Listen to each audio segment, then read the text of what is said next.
Olá pessoal, Paulo de Sora, CIO da RPS. Hoje não estou com a Duda para falar sobre a performance dos nossos fundos base CDI no mês de março, mas eu estou aqui com o João Lara, que é o nosso novo sócio responsável pela área comercial, recém-chegado aqui na RPS. Foi um processo de contratação que a gente levou muito tempo para trazer um cara com muita experiência, muito alinhado com a nossa cultura. Eu vou aproveitar aqui a oportunidade para o João contar um pouquinho o currículo dele, a trajetória dele até aqui. Aí a gente vai trocar um bate-papo aqui sobre o fundo.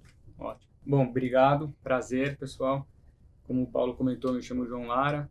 Acabei de integrar o time da RPS. A gente vem conversando há bastante tempo, mas cheguei essa semana, faz uma semana praticamente, né? Eu tenho uma carreira toda construída na área comercial, passei por algumas casas, inicialmente na CISA Trading, depois eu fui da Stone Pagamentos e nos últimos 7 anos eu fui sócio da XP Investimentos, sempre atuando junto à rede de relacionamento dos canais. A última área, o Investment Banking, estruturando o processo de originação de operações para mercado de capitais junto com os canais da companhia. Sou formado em administração de empresas, com pós-graduação em finanças pelo INSPER. É um prazer estar aqui com vocês. Espero que tenhamos uma longa jornada de muito sucesso à frente. Bom, vamos lá. Paulo, a gente vai hoje aqui falar sobre o Total Return e eu queria que você comentasse um pouquinho da performance do fundo no mês de março. Acho que o fundo teve um ótimo retorno, mas se puder comentar, a gente teve ali uma performance de 3% do fundo no mês versus 0,8% do CDI e menos 0,7% do Ibovespa. Então, quais foram os setores e principais papéis que contribuíram para a performance positiva em relação ao benchmarking no mês? Bom, João, foi um mês bom, né? Difícil a gente conseguir bater o CDI no mês que a bolsa cai, né? Mas a gente tem azeitado o produto aí desde eu diria, do primeiro trimestre do ano passado, quando a gente fez um foco maior aí em Equity Brasil, diminuímos um pouco a exposição para fora do Brasil. Isso tem sido uma estratégia muito boa, né? Então, aí dos últimos 12 meses, a gente bateu o CDI em 8 meses. Então, mostra uma consistência do produto que está me lembrando lá a consistência do Total Return aí no período pré-pandemia, né? Bom, mês passado foi um mês realmente onde a gente foi muito bem e foi alfa, né? Geramos bastante alfa dentro do produto. E aí, alguns temas que a gente vem carregando há algum tempo finalmente tiveram uma performance melhor, né? Então, a gente ganhou bastante dinheiro com commodities, e aí foram vários trades. Assim, o principal é uma posição que a gente está carregando já há uns 2 meses, que eu comentei aqui no nosso último comentário de performance, que é uma posição em uma cesta de empresas que produzem cobre, focadas em cobre, contra uma cesta de empresas que produzem minério de ferro. Aqui é uma visão de que o cobre é a nova economia chinesa, o minério é a velha economia chinesa, Perfeito. e que o crescimento para frente na China vai estar mais focado nessa nova economia, beneficiando mais o cobre do que o minério. Então, essa foi uma posição importante. Além disso, a gente tem uma posição comprada em Suzano, que a gente também já construiu há alguns meses e que teve uma boa performance mês passado. A gente está fazendo um trade de curto prazo em Braskem, que também performou bem mês passado, aqui é mais tático. E montamos uma posição também para carregar no setor de açúcar e álcool, aí com uma visão de que o açúcar está recuperando o preço, o etanol começou a melhorar também. Já uma visão até de que talvez no fim desse ano os estoques de etanol se normalizem até o preço do etanol possa subir ainda mais. As empresas estão bem baratas no setor, a gente montou uma posição concentrada em São Martinho, que foi muito bem. Então essa foi o principal bloco aí que respondeu por mais da metade do retorno do mês, né? Além disso, a gente tem uma posição em cíclicos domésticos, que é uma posição bem antiga, aqui já nós estamos falando aí de acho que mais de 12 meses que a gente vem carregando aí as construtoras de baixa renda, com foco nas empresas que performam melhor ali, com mais qualidade de execução, e aí a direcional foi um papel que foi bastante bem mês passado, a gente ganhou dinheiro com ela, mas na verdade foi a cesta de empresas do segmento que a gente vem carregando.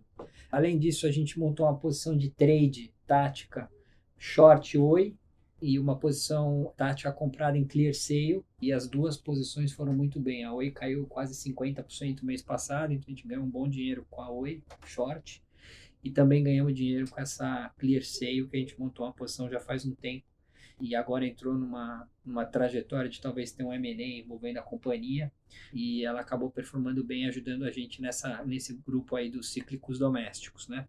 Eu acho que esse foi o principal. Lembrar também a posição que a gente tem fora do Brasil em Argentina, que a gente também montou antes da eleição do Milei, e a gente vem carregando desde então mais ou menos 5% do fundo, e a Argentina tem consistentemente tradado bem já há alguns meses, e o mês passado não foi diferente. Isso também contribuiu com quase 0,6% de alfa para o produto. Então, acho que foi praticamente acertamos quase todos os temas aí do Total Return. Foi um mês realmente bom. De novo, que está me lembrando aquele período lá, pré-pandemia, quando o Total Return entregava esses retornos de 3% ao mês, e vamos torcer para que essa consistência permaneça. Ótimo, muito bom. E agora, olhando para o mês de abril, quais foram os temas e setores que tiveram as maiores alterações na carteira? E também, se puder já comentar em seguida, né, em termos de exposição bruta, exposição direcional e resultado por estratégia, quais são os principais pontos de destaque que a gente pode trazer aqui para o mês de abril? Bom, então, olhando para frente, né, o mês de abril, a gente não está pretendendo mexer muito na carteira. Aliás, a gente tem mexido pouco na carteira estrutural, assim, temática do produto. Então, a ideia é meio que manter as posições. A gente fez um ajuste principal no net. A gente estava trabalhando com um net que a gente considera meio neutro desse produto, que é um net de 20%. E a gente deu uma reduzida nesse net para rodar mais para perto de 10%.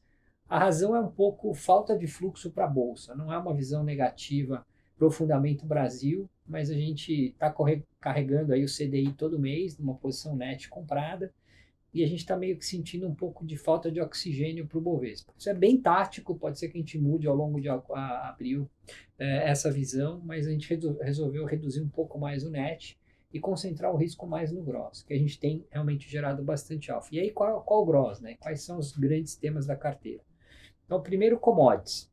Isso foi uma mudança que a gente fez aí de um mês e meio para cá, 2 meses para cá, que foi acreditar que a gente está começando a ter uma cara de early cycle no ciclo global, fora Estados Unidos. A China está estimulando um pouco mais sua economia, estamos começando a ver o PMI global reacelerar na ponta, né? Os dados na Europa estão mostrando uma aceleração da indústria, a indústria americana segue boa, e na China também a gente está começando a ver uma recuperação. Então a gente está com essa posição maior em commodities, e aí tem essa posição de cobre contra minério, e tem as posições que a gente comentou aqui, Suzano, papel e celulose, e no agronegócio, açúcar e álcool com São Martinho, a gente andou agregando um pouco de raiz também. Então esse é um bloco, né? Commodities. Próximo bloco. A gente está com uma posição em cíclicos domésticos, uma posição menor, porque a gente perdeu um pouco a confiança assim, de uma queda maior do juro Brasil. Acho que dos desdobramentos recentes da macroeconomia global é um juro americano mais alto, por uma economia mais forte, uma inflação mais resiliente, mais dificuldade para o juro no mundo inteiro fechar, e no Brasil um pouco também.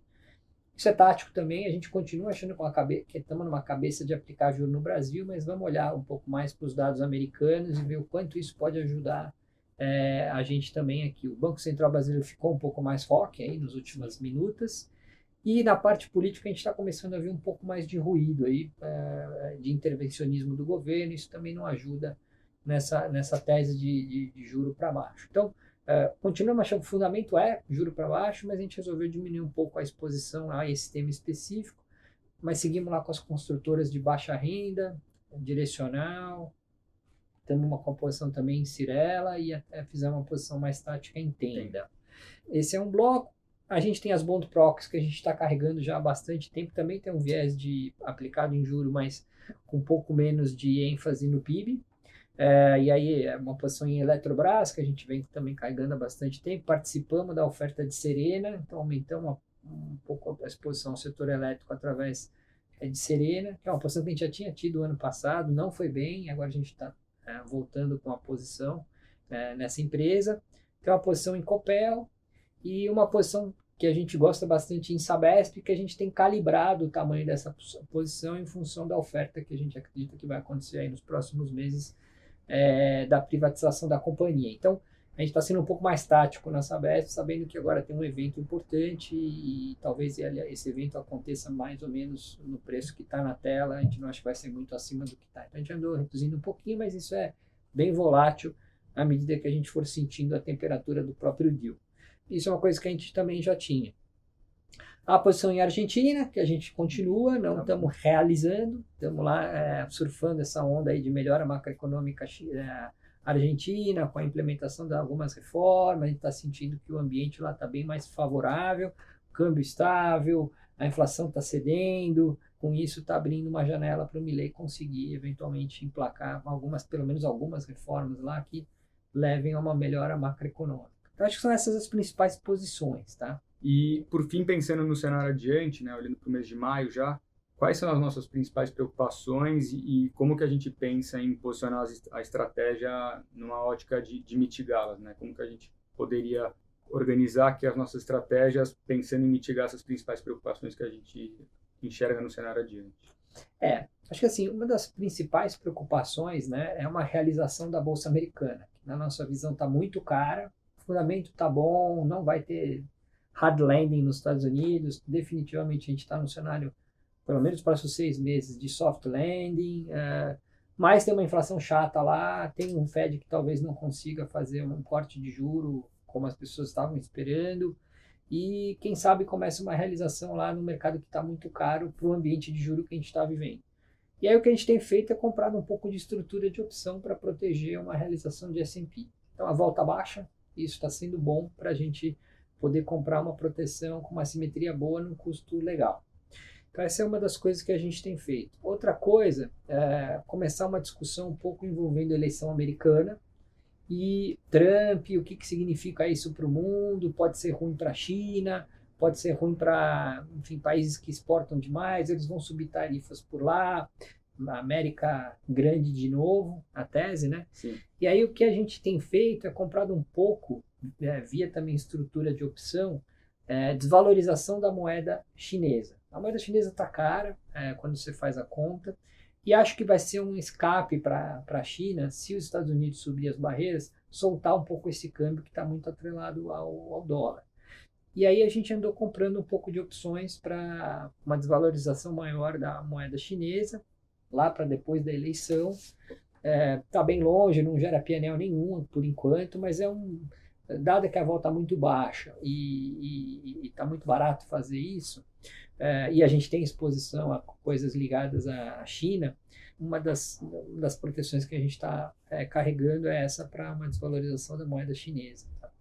E de Brasil, acho que o que a gente tem feito mais é realmente trabalhar bem tático, né? Um produto bem tático, no direcional, mesmo nas posições, para que a gente saiba e consiga surfar que a gente está, eu acho, bem nesses últimos meses, um ambiente que está de fato um pouco mais volátil aqui no Brasil. Então, liquidez na carteira, pouca small cap, ser bem tático, por enquanto, no direcional, carregar essas posições que a gente está carregando com bastante convicção. Acho que uma das coisas mais relevantes da nossa carteira como um todo é que a gente não está comprando nenhuma empresa em reversão de tendência. Então, nenhuma empresa que está indo mal, mas eu acho que vai melhorar para frente, né? Evitando earnings, empresas que estão com earnings revision para baixo, né? Revisão de lucro para baixo. Então, quase todas as posições que a gente tem na carteira, as empresas estão entregando no curto prazo e a parte de resultados acaba suportando a consistência das ações.